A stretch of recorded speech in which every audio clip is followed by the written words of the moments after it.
The package includes a number of liberal policies that have nothing to do with the coronavirus.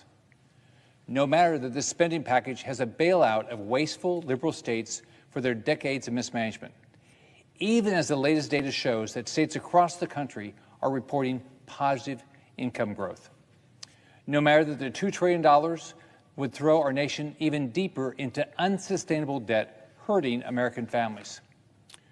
We need to be very clear about this. America is in a debt crisis, and we need to start talking about it and taking decisive action to reverse course. In 2020 alone, the federal government increased its debt by more than $4 trillion. Today, it sits at a massive and unsustainable $27 trillion. That's why every time I'm faced with the question of spending taxpayer dollars, I ask myself some simple yet important questions. What is the plan to pay for it?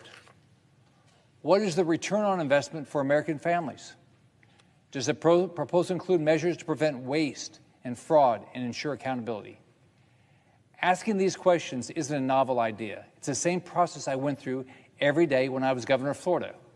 And it's what most Americans go through when making financial decisions at home or for their businesses.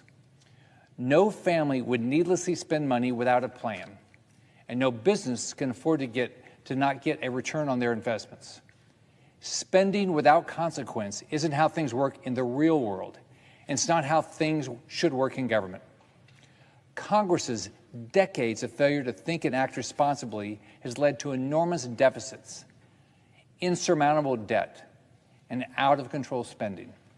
But instead of getting serious about this debt and its inevitable consequences, the Democrats are focused on more government, more spending, higher taxes, and no accountability. Biden's nominees are no different. In 2018, Janet Yellen, Biden's new Treasury Secretary, was quoted speaking about the unsustainable U.S. debt and said, "If I had a magic wand, I would raise taxes." How's that good for an American family? Mayor Pete Buttigieg, the new Transportation Secretary, says he's open to raising the gas tax on American families. How's that good for an American family? And near tandem, tapped to run the Office of Budget and Management, has been a vocal supporter of the Green New Deal, a $93 trillion disaster that would devastate our economy and kill jobs. How's that good for an American family?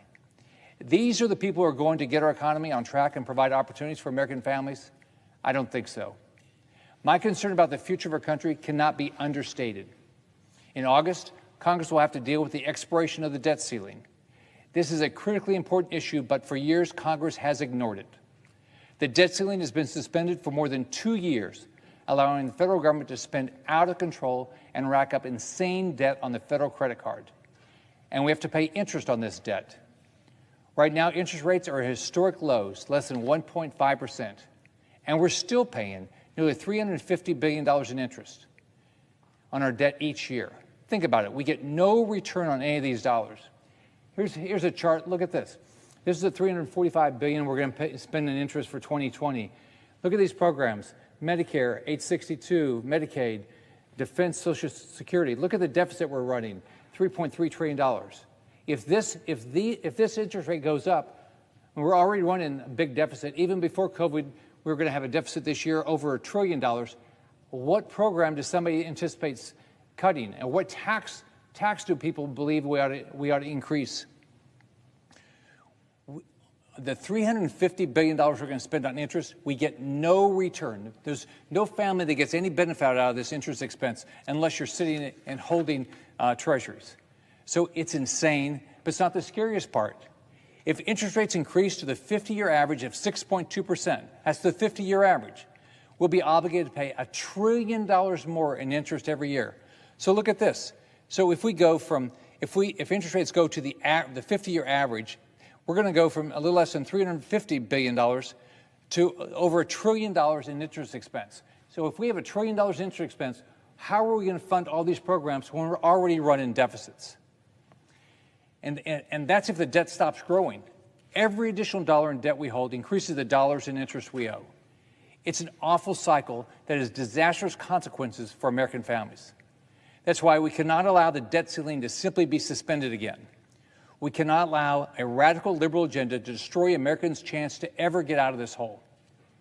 As we recover from the pandemic, inflation will rise from its 2020 low of 1.4% to nearly 2.3% or more.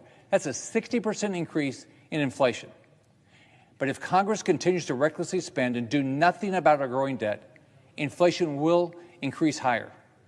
There is a direct link between the federal government's unsustainable spending and the rising cost of goods and services. Here's what that means for American families. The price of everyday goods will rise. Gas prices will rise, and rental housing costs will increase. Increases in inflation hit American hourly workers and fixed-income families the hardest. And these hits are exacerbated when liberal politicians like Pete Buttigieg get their way and raise the gas tax on other costs on families.